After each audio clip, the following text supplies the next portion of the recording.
you can't stretch to the moon on every topic. So there's an element of focus first. Team, any business, to be ultimately be able to go fast. Where are we heading in the big picture? People are running in all different directions fast, and the company doesn't move fast. As you get more responsibility, maybe you take over a team or you get a larger organization.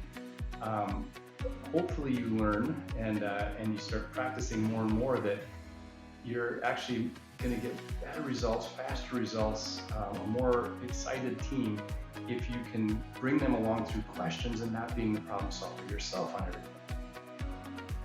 And so try and organize yourselves where you're really focusing your personal time to be there fully and fully present for the crystal moments.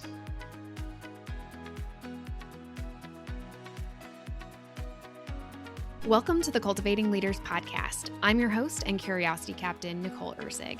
If you are ready to lead better, think bigger, and grow faster, you're in the right place. We bring you real conversations with top leaders across food and agriculture, focused on the practical skills and mindsets you need to lead in today's environment.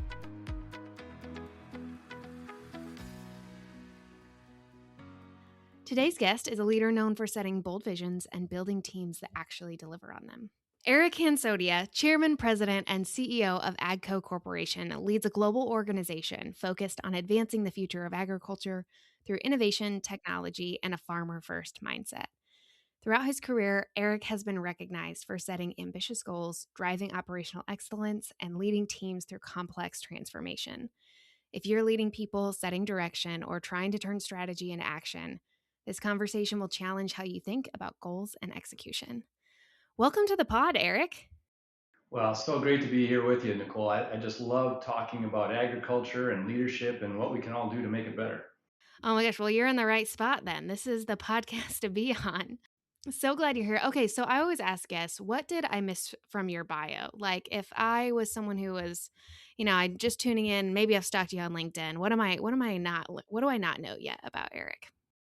Well, I mean, for this audience, it's maybe relevant to say I grew up working on a dairy farm in central Wisconsin, was in 4-H and FFA, and kind of jumped into every kind of little competition I could with showing cattle and raising chickens and sheep and doing all kinds of projects. And it was a great way to learn a lot about agriculture, but it was a great way to learn a lot about leadership. And so I think that's probably a common background to many of your listeners. And then spent the rest of my time in the ag equipment business, and more it's morphing in from ag equipment to ag technology. And so that's what I love. I love understanding farmers' problems and finding intersecting innovation to help them find that, whether it's on the product or with data or with changing how we do business. So that's kind of what makes me tick. Appreciate the background. That's awesome. So, growing up on the dairy farm, what did you want to be when you grew up? Did you think it was going to be CEO of AGCO? No, not at all. Not even close to that. In fact, for many years, I thought I was going to pursue being a farmer. And I was taking classes, in high school, and they ended up being fairly heavy in math and sciences and so on. And my guidance counselor suggested, well, why don't you get a degree in engineering? And I was planning to go to college anyway. And I thought, yeah, I'll do that. And that really, I fell in love with engineering, the problem solving nature of the tools and the innovation it brought. And so that really lit my fuse, and I pursued an engineering direction. I was engineering in the beginning of my career and then grew into business leadership. But you still use a lot of those same tools. You use a lot about understanding how a farm operates and what's important to a farmer, and you use a lot about the engineering principles of solving problems and how things work. So that's kind of how I got here. But didn't have any aspiration of being CEO. It was just kind of like, I want to do a really good job at what I'm doing and try and create a little bit of excellence here. And then that led to one thing after another, and threw myself into new opportunities. Kind of restarted, did one thing for a little while, and then would try something very different within the same company, and built a broad base. And one thing led to another, and ultimately I had the opportunity to have this wonderful job, which is, to me, my favorite job in the world. I wouldn't trade it for anything. That's great to hear, because I think sometimes, obviously, people can look at roles like this and think that's so high pressure or, um, Gosh, you've had to have your eye on that for a really long time. So give us a little bit of background, Eric, of okay, so you went into this with trying to help farmers using solving problems using your engineering degree. What did that journey look like from okay, now I want to grow both as a person, up kind of the corporate ladder, but like I can tell you're still in it for the farmer at the end of the day. Yeah, absolutely. So one of the things I tell maybe people earlier in their career is, there's I think, a false advice that sometimes schools give younger employees or students, and that is to kind of map out their career path. And I tell them, absolutely don't do that. Do the opposite. Instead of trying to look forward, I want this job and then that job and then that job, and that's what I want to do. Look at the job you're in and say, how can I generate excellence in this? If I'm in finance, how do I close the books 3 days faster? If I'm in quality, how do I cut my quality issues in half? If I'm in engineering, how do I design something that's not been designed before? Create excellence in whatever you're doing. And everybody can in one way or another. And then throw yourself into something new. Move from one kind of activity to another. Build a set of experiences and a set of skills. And then create excellence in that second one.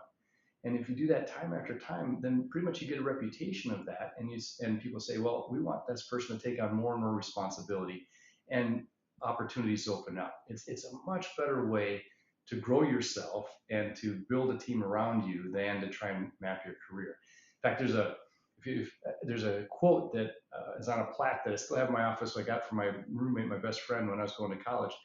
And it says, excellence is the result of caring more than others think is wise, risking more than others think is safe, dreaming more than others think is practical, and expecting more than others think is possible.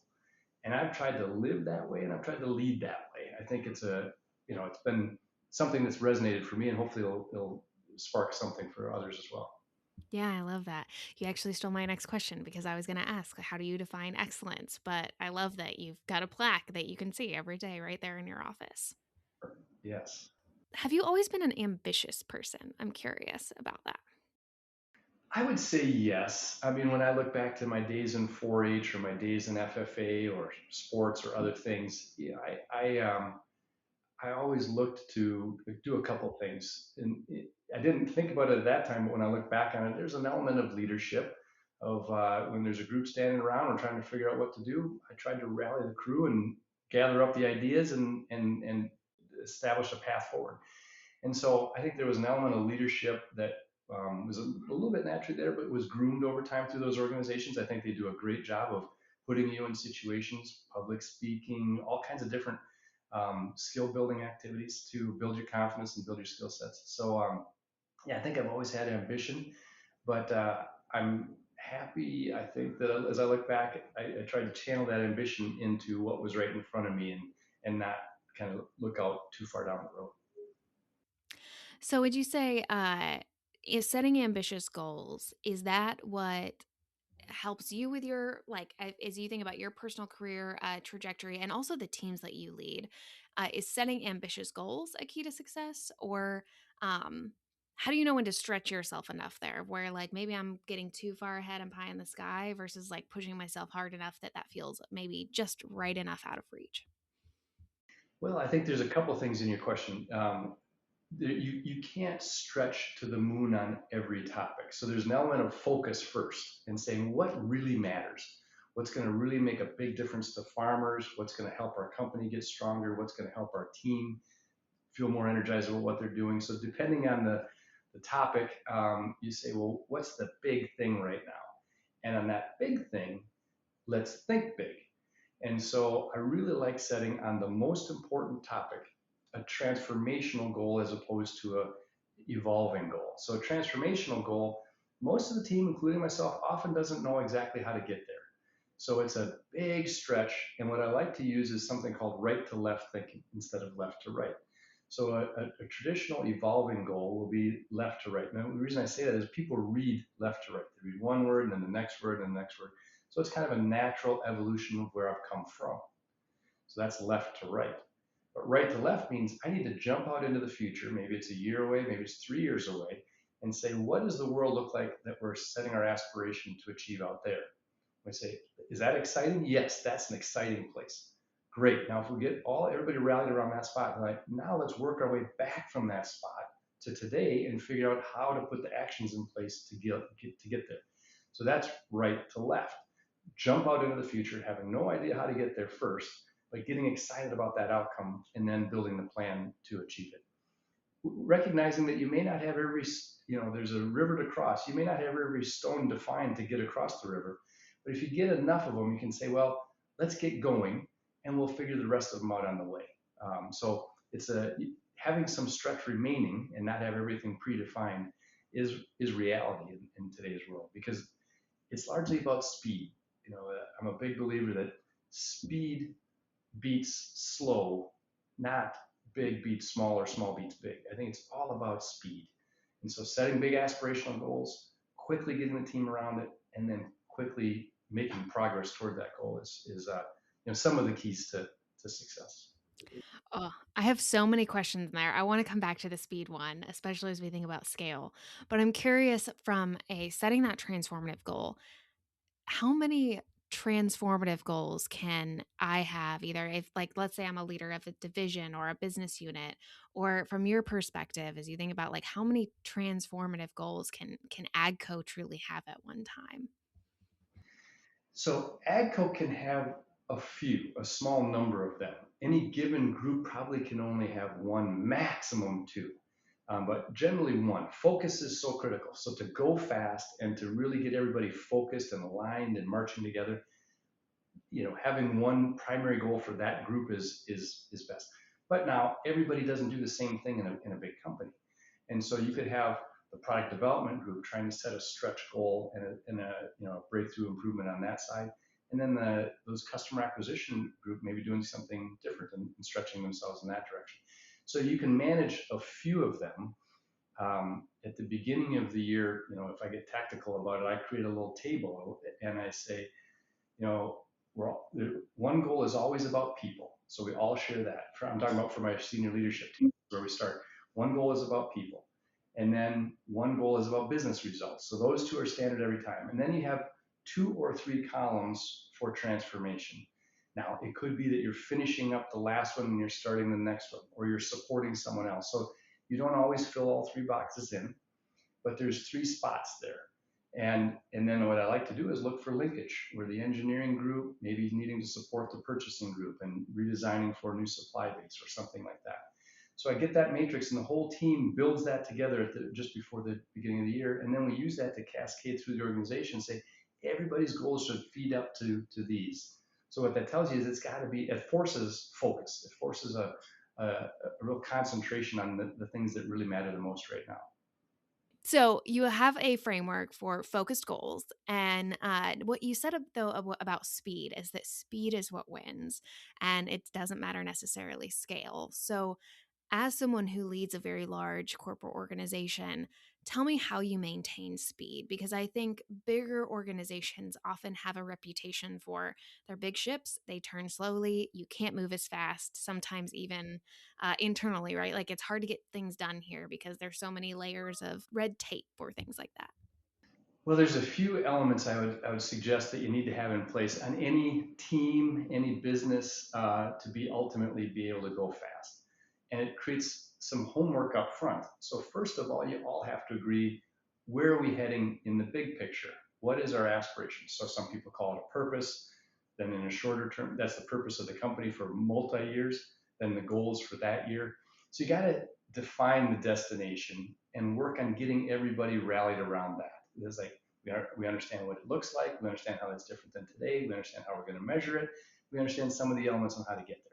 So spending time getting everybody clear on that is super important, because if they know where to head and then they know somewhat of guardrails about where they can run, then the decisions can happen as close to the front line as possible, as close to the farmer, as close to our production workers, as close to our suppliers.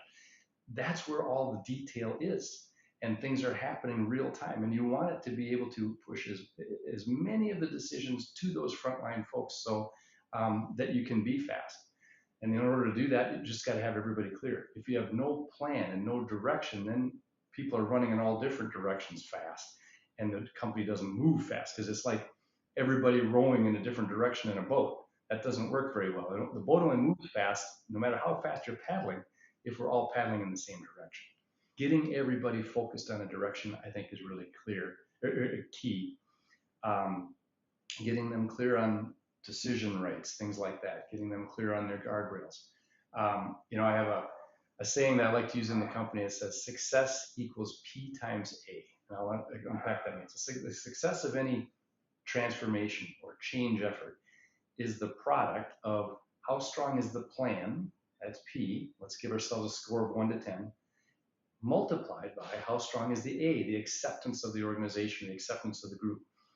And more often than not, when I see change efforts fail, it's not because we had a bad plan. People came up with a great idea. Maybe they enrolled a lot of people around them, but they didn't enroll the people who are going to be impacted, the acceptance of those going through the change. And so the A is the part that usually is the soft underbelly of the failed outcome. And so that's where I talked about getting clear on where we're going. It's also getting people enrolled and accepting of the change process of where we're going and why that's so much better than where we're coming from. So success equals P time A is something I use all the time. Hardly, hardly a few weeks go by without me using that in a meeting somewhere to get people focused on where to apply their energy. Love that. It sounds like you've got a really solid framework of just different pieces, whether it's goals or here's your own kind of recipe to success. I'm curious, Eric, especially in a change, like a change example or something big you've done in your career where it's like, hey, here's where I learned this lesson, or here's why you've been able to apply some of these things to make a large change like that happen in an organization. Yeah, I look, all the way along, I was, you look on the individual contributor roles I had originally, which many folks have on this call, perhaps, and then you get involved with project teams and so on. So I was fortunate enough to learn some of these change management toolbox items about how to think about a stakeholder analysis, who needs to get from where they are today to the future place, project charters, discipline, project management, those kinds of toolboxes, facilitation skills. Those core skills I learned early in my career. I was very lucky to be able to go through some training on those. And there's a kind of a process improvement focus at that time. And so based on that, I able to build those muscles. But I still use those tools today, and I still try and help others use those tools. And so it's a tool set that serves you no matter where you end up and what kind of role you have. The skill sets of leading change are fundamental. And so for anybody that is interested in this type of topic, I would encourage them to skill up on those types of things wherever they are in their career. Yeah. Well, and I think change is inevitable no matter what job you're in or no matter what level you're leading at, and learning how to manage through change, whether it's for yourself or for leading other people through change can be helpful no matter what role you're in. Yeah, exactly. So one of the things you talked about was really driving decisions down. And I think that is so much easier said than done and can be really uncomfortable for some leaders because I worked with a leader who once said, the higher I got in the organization, the less decisions I actually get to make. Um, and he's like, Yeah. no one thinks it, but I make less decisions today than I used to. How do you get comfortable with that as a leader, knowing that especially maybe when you may know more than your team or you may be experienced, but like understanding when and how to define, like, this is no longer my decision as the leader, this is the team's decision, or this is someone who reports to me's decision, not mine. Yeah, it's an evolution through one's career. I think it's a combination of, as you continue to maybe grow experiences and grow skills, you also have to start letting go. And early in your career, you're rewarded about what questions did I answer? Like, did I have the solution to the problem, and can I solve something? And and then as you grow in your career and you start managing teams or getting a little bit larger responsibility, you quickly realize in order to have that success equals P times A, in order to build acceptance, you need to bring a team along through questions as opposed to telling them, well, here's the answer to this and this and this. Now please go do it. So if you change your behavior and work more through questions than solving the problem yourself, you start seeing that teams actually do a great job of being more responsive than you could ever be because they're right there where the information is, and being faster. And so if you can trust that a little bit, you see the results, you can say, okay, I need to do more of that. But it does require letting go.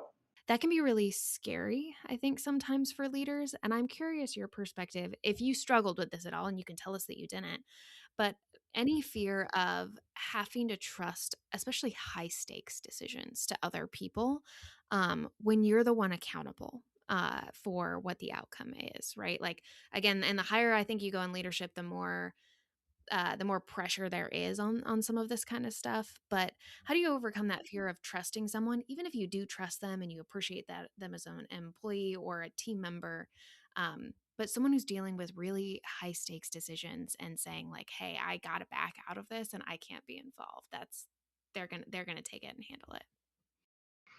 Yeah, maybe there's two thoughts that come to mind around this topic. One is about building trust in the team around you and your trust in them.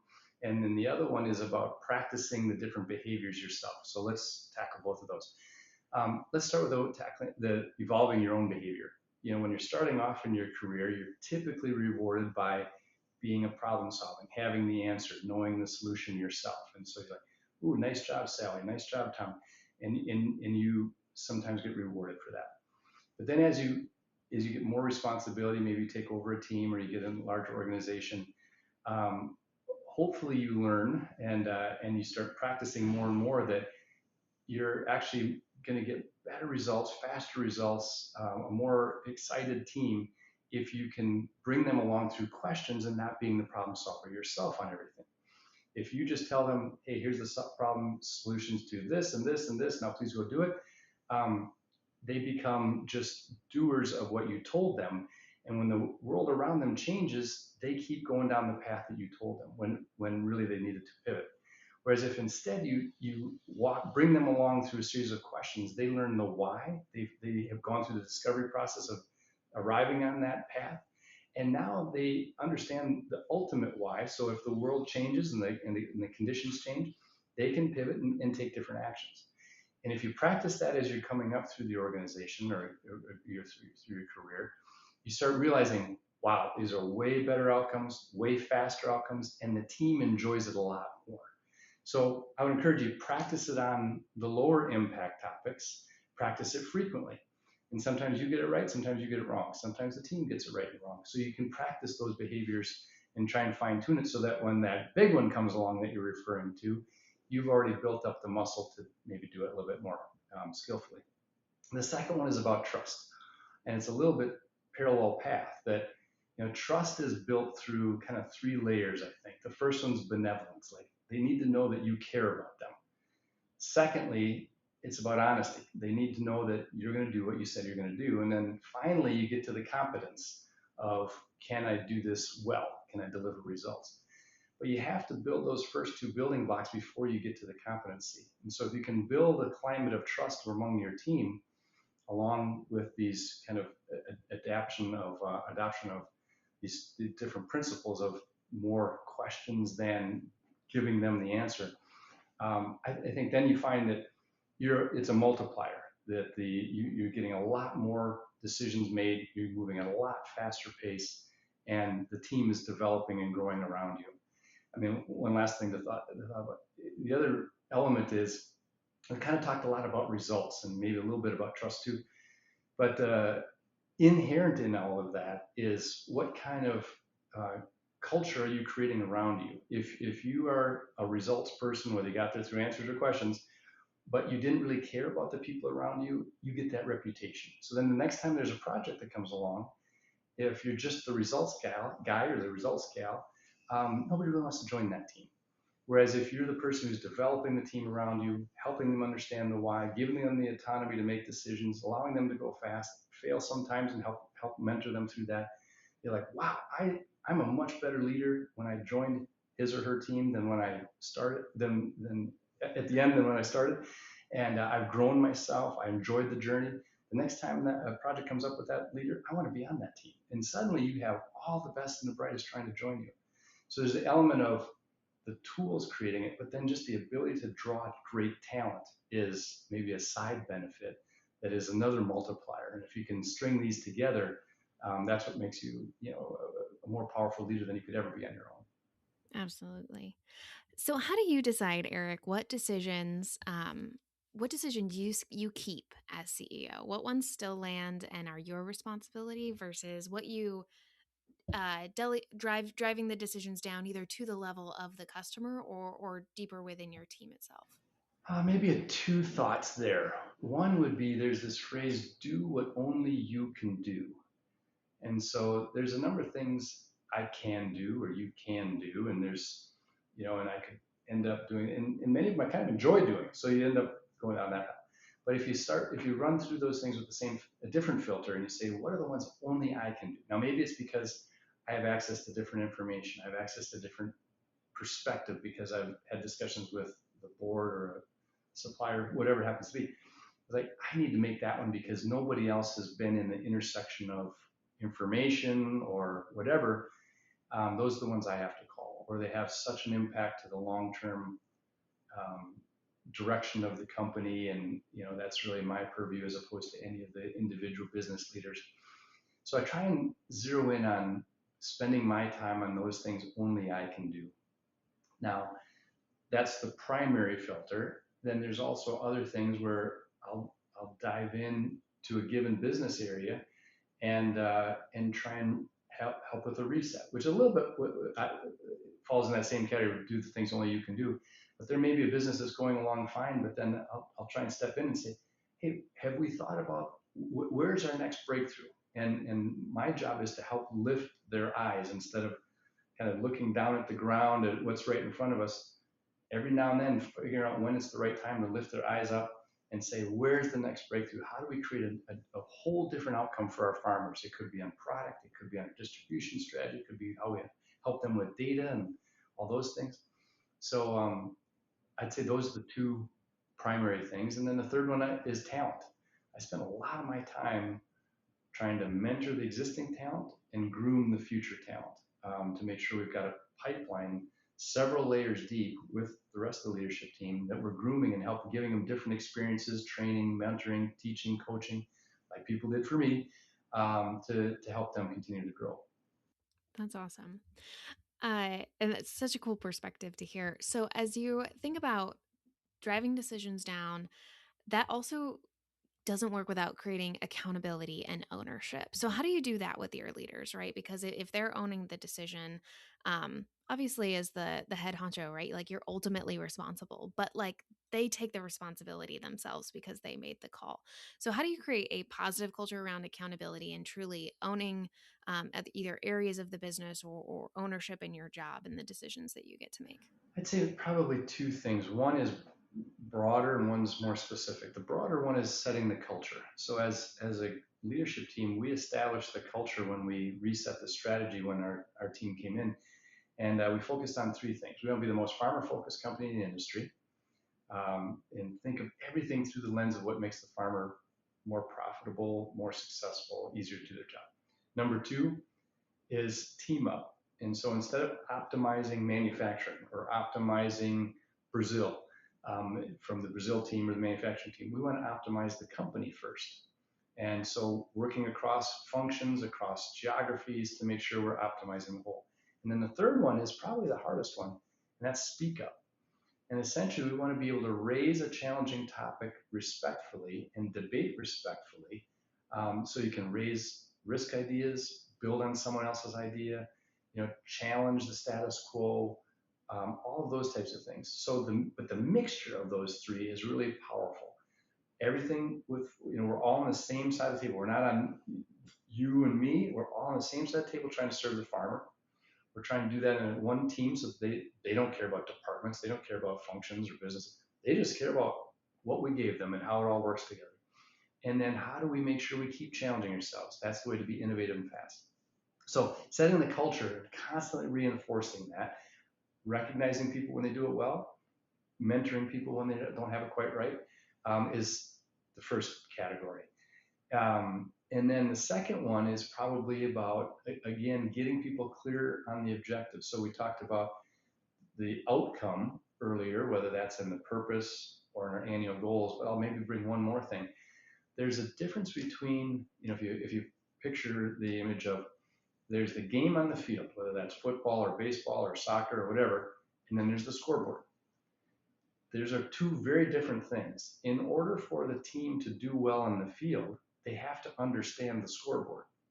So early work on the scoreboard about, if we agree on what we're going to get, where we want to go to, then how do we keep score? What are we going to measure? What are the incentives around those measures? Because sometimes there's some negative behavior that comes with that. But really thinking about the scoreboard up front and having a scoreboard discussion.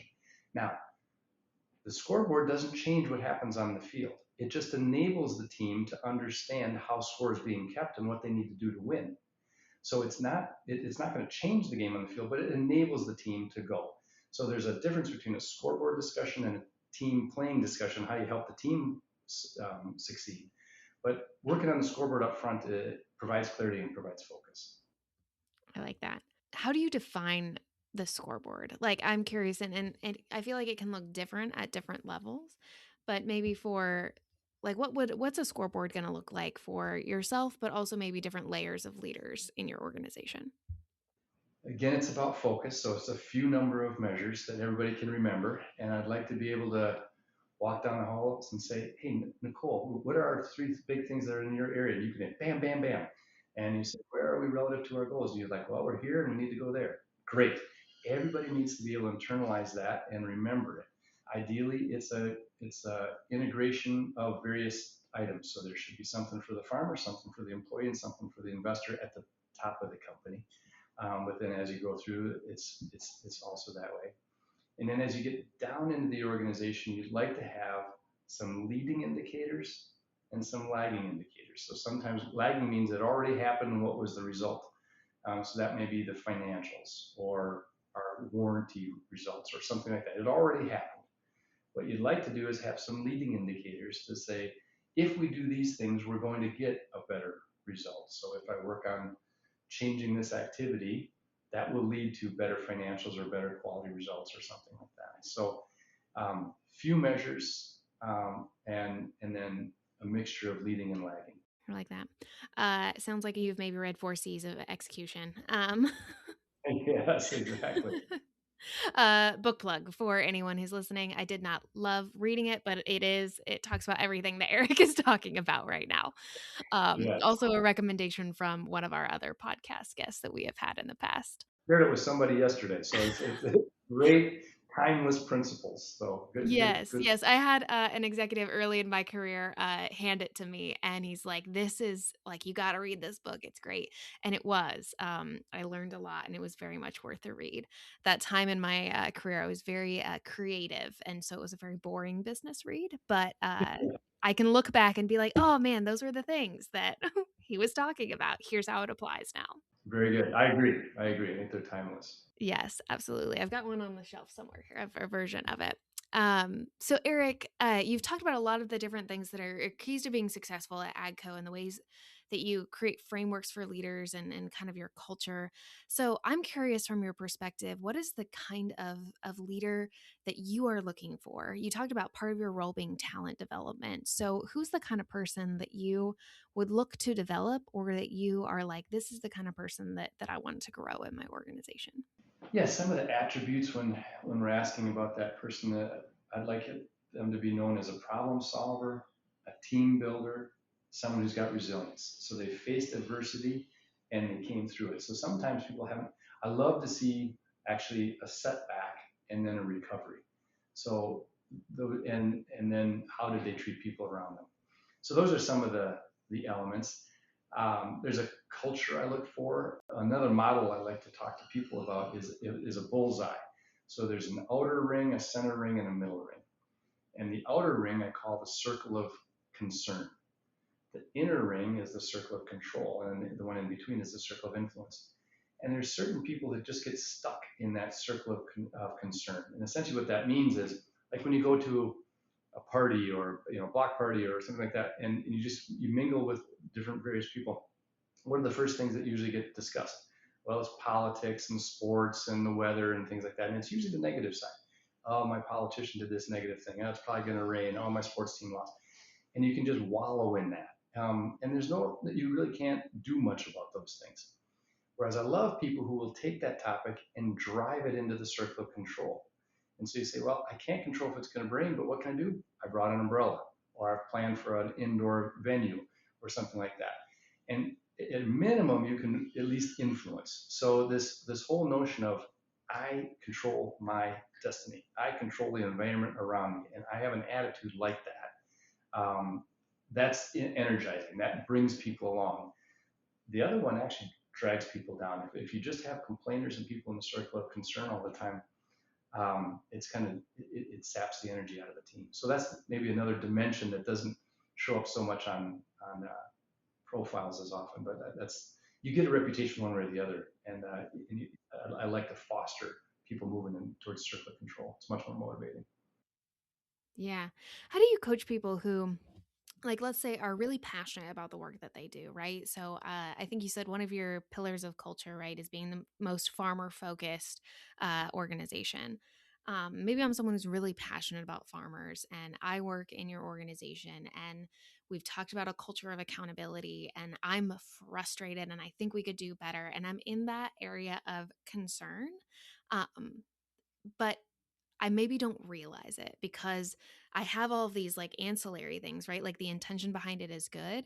But if I'm whining or complaining or being frustrated about what we could do better or why things aren't going the way that I want them to, how do you coach folks like that who are obviously it's coming from a good place of passion, but they're stuck in that outer ring of concern versus like taking the good parts of that and driving it to the center?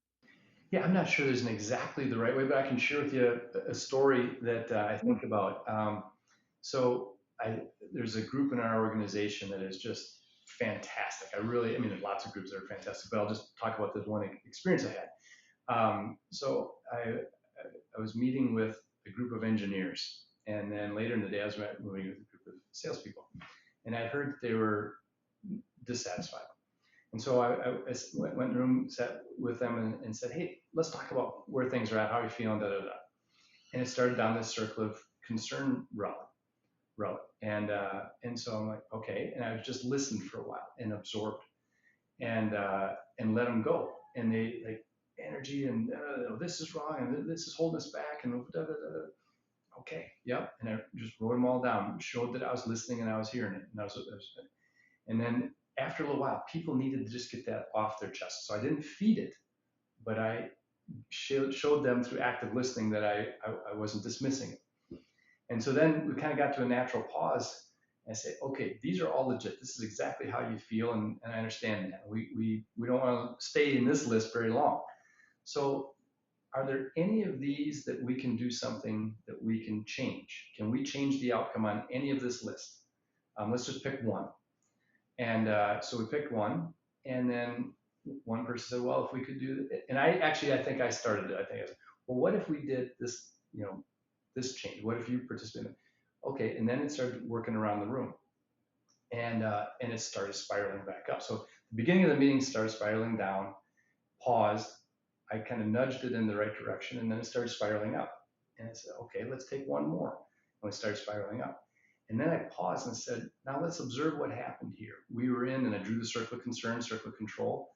I said, diagnosing what just occurred, we were all in that circle of concern.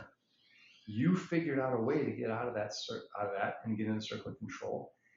Do you think we could do that with everything on the list? And now they're motivated, like, yes. And I've circled back with that team a few times, and they're self-motivating now, and they've been able to diagnose when they're falling into that spot because it's human nature. It's always going to happen at some point, but they can catch themselves and help each other trigger to go back up. So I did that with an engineering group, I did that with a sales group. It's you don't want to be defensive right off the gate and say, hey, that's not real. Your feelings isn't appropriate. You're just a complainer. That just it's an argument. Now they have to justify why they feel that way. So I think there's a little that's how I did it. I think there's probably a lot of ways, but that's how I did it that time, and it seemed like it helped that team see it through a different lens. Yeah, I appreciate that because it highlights too how I think there's an important part of the process of when you are having that concern and there's a human emotion aspect to it. Of sometimes it does have to get out, and so there's a reason for that circle of concern as long as you just don't stay there forever. Yes, exactly. That's right. Okay, so I'm curious. We talked about the two, like with the bullseye and the outer ring. When is it okay to be? When does that circle of influence come in? Well, not everything is all the way in your control. So you may be able to say, well, at least I can influence the outcome. And so you can say, maybe I can, if there's an issue that there's a problem with, let's say engineering from one function to another. Engineering gives manufacturing drawings that don't have clear tolerances or don't have good work instructions or something like that. Let's just use that as a hypothetical. And you say, well, I can't go change those drawings myself. Engineering has to do that. You say, well, but you could influence it. You could maybe go over there, explain the issues it's causing for you, maybe ask them for a guide, maybe you co-work on creating a little template.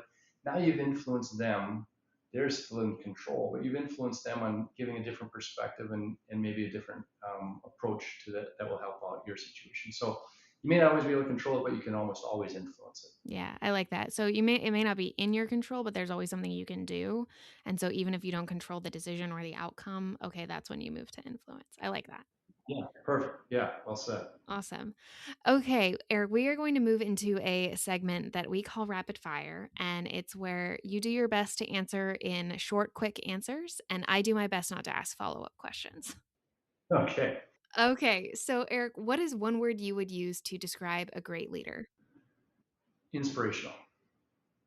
What is something you had to learn or that you had to unlearn to become a more effective leader? The toolbox of leading change.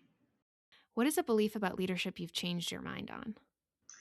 I think early it was about a focus on having the right answer. And later on, it was a focus on using the right questions to be able to get the team to the right answer. So I had to unlearn my skills all the way through. It was about getting the right answer and had to shift my style. What is one thing you wish you had known before becoming a CEO? Yeah, I think maybe the breadth of things that come into this role is enormous, unlike any other job I've had. And so it took me a little while to really get good at prioritization and doing only the things I can do. So I've got this mental model of if you have a jar and you have rocks, pebbles, and sand, you better fill it with the rocks first, meaning the big issues, and focus on those first, and not get tied down with all the sand that comes at you. And I think everybody's got a version of that. Got to focus on the big rocks. Absolutely. And there's only so many big rocks that can fit in the jar as well. Exactly. And if you put the sand in first, the big rocks don't fit at all. Hmm. You can picture that as a physical representation of leadership. What is one leadership skill you are currently working on? I think that one's about AI. Took my whole team off site for 3 days and we immersed in AI, learning about it, figuring out where our priorities are going to be, where our rocks are versus our sand, um, and how do we set the plan and enroll the organization to do it. It's moving so fast. It's one of the most exciting things that I think any of us will go through, but you've got to apply yourself and really focus on it. Absolutely. All of us are in this wave of learning about that right now. So love that example. Thank you for that. Now we're going to move to a segment at AFA. We love hot takes, is what we call them. So, hot takes or bold opinions, and this can be either about agriculture or about the agriculture industry or about leadership in general. And so, Eric, I am curious, what is a hot take that you have about agriculture or leadership? Well, about agriculture, I'd say that two of them that our AGCO is really trying to serve farmers well at but they're different than most of the rest of the industry, most other industries in general, and that's retrofit technology would be one, and serving the farmer on their farm would be the other. We call that farmer core. So retrofit means that instead of having the farmer have to buy a brand new machine, a brand new planter, a brand new sprayer to get the latest technology, instead we will sell them a kit that they can put on their existing machine. And it doesn't even have to be one they bought from us. It could be from the competitive brands, but we'll upgrade that machine to have new capabilities, the latest and greatest, often better than you can get from the factory. and give that machine that's still got physical life in it, brand new technology life. And so that's a way where we can serve every farmer out there instead of just the farmers that happen to bought our technology. So that'd be one. And then the other one is, farming is still a very traditional brick and mortar service business where you go to the dealership for researching a machine, buying your machine, getting your parts, getting your service, getting your financing, all of that. And we said, boy, farmers are getting so much more online. They're getting served in a convenient way for other things. Why don't we serve them in a convenient way for our stuff? And so we created this thing called Farmer Core, and it's essentially we do everything on the farm. So we created digital tools where a farmer can research their machines, configure it online, order their parts online, order service online, do all that.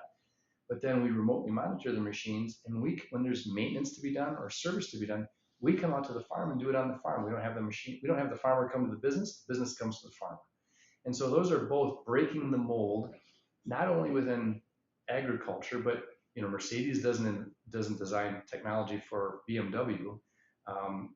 So we think we've really rewired our company to be able to serve all farmers in the most convenient way that makes them more profitable. So those are two in agriculture that I think break the mold.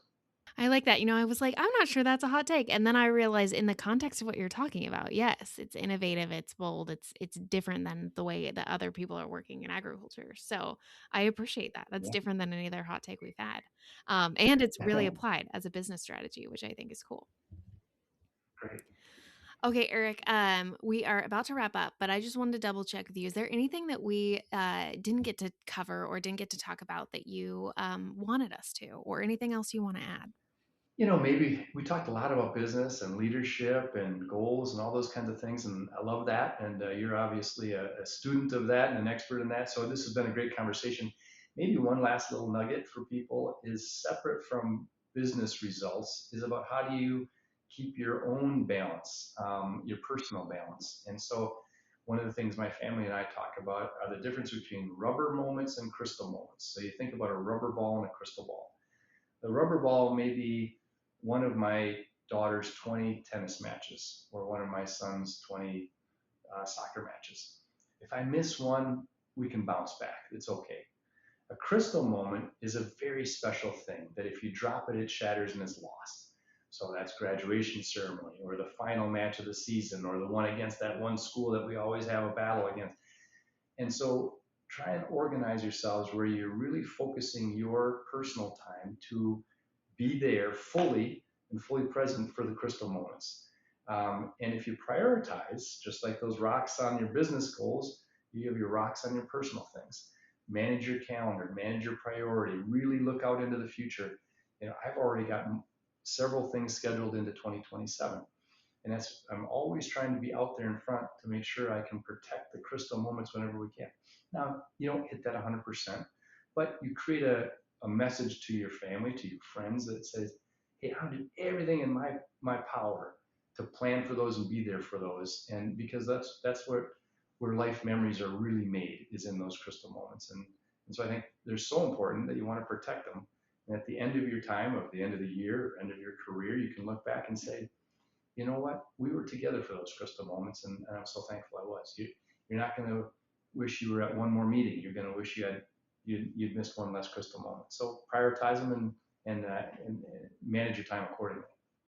Oh, I am so glad I asked, like, what else, Eric, because that is such a phenomenal example. And I think so many people, at least I've heard it a lot, right? The glass balls and plastic balls of like you can drop the plastic ones, but don't drop the glass ones. But your example of crystal moments versus rubber moments is so much more. I'd hate to use the word crystal, but it's so much more like clear and crisp as a visual, because thinking about those crystal moments from like a family aspect and like ones you want to keep and like have on the bookshelf, and how horrible it is when you think about a crystal shattering and that bounce back as well of the rubber ball. So love that. I'm now going to internalize it and steal it. And it's Wonderful. probably one of the best ways I've heard someone describe like the work-life balance question without getting too nuanced or uh I don't what do I want to say, like we've all heard like it's not possible or it's hard or that kind of thing, but such a great analogy for how to how to balance that Well, thank you. or how to prioritize it right. Yeah, absolutely. And any given week may not be in balance. Any given, there's times where, you got to really go hard in this direction. And that might be on a personal thing. You've got a health issue and thing. And other times it might be a work thing. I got this deadline, this big thing's coming in. So not every day, not every week is balanced, but what you try and do is create balance in the total and prioritize around the crystal moments. So Hmm. that's, Yeah. that's it. I like it. Collecting as many crystal moments as possible. Exactly. Right on. Well, great, Eric. Thank you so much. This has been such a wonderful conversation, and I have enjoyed learning from you and your experiences and the different things that, like the toolbox that you have built throughout your career. So I know that our audience has as well. So at AFA, we talk a lot about building bridges and connections with people. So where can people connect more with you or the work that AGCO is doing? So it's lots of different ways. I've got a LinkedIn profile. You can also connect to the AGCO social media website on our web pages. I'm a pretty active LinkedIn user, but you can also reach us through the AGCO website and love to connect with folks. And if I can be helpful through what's out there, that'd be great. I try and share both business things about where I've been visiting teams and so on, and also some leadership thoughts along the way to help people from the mistakes I've made and the things I've learned along my journey. Awesome. Well, I am sure you have now a couple, at least a few new followers on LinkedIn. So thank you so much, Eric, for joining us on the Cultivating Leaders podcast. Boy, it's been a real treat. You represent such an impressive and important organization for the future of agriculture and leadership. So what you're doing here is very important. And to all your listeners, the pursuit that you are following, it couldn't be more noble. I mean, we're helping literally the farmers feed the world, and biofuel is going to be a bigger part of that. And so wouldn't want to be in any other industry. This is the industry that matters the most. And so congratulations for your interest in it. And I wish you that you got a little nugget here or there to help it go a little smoother for you.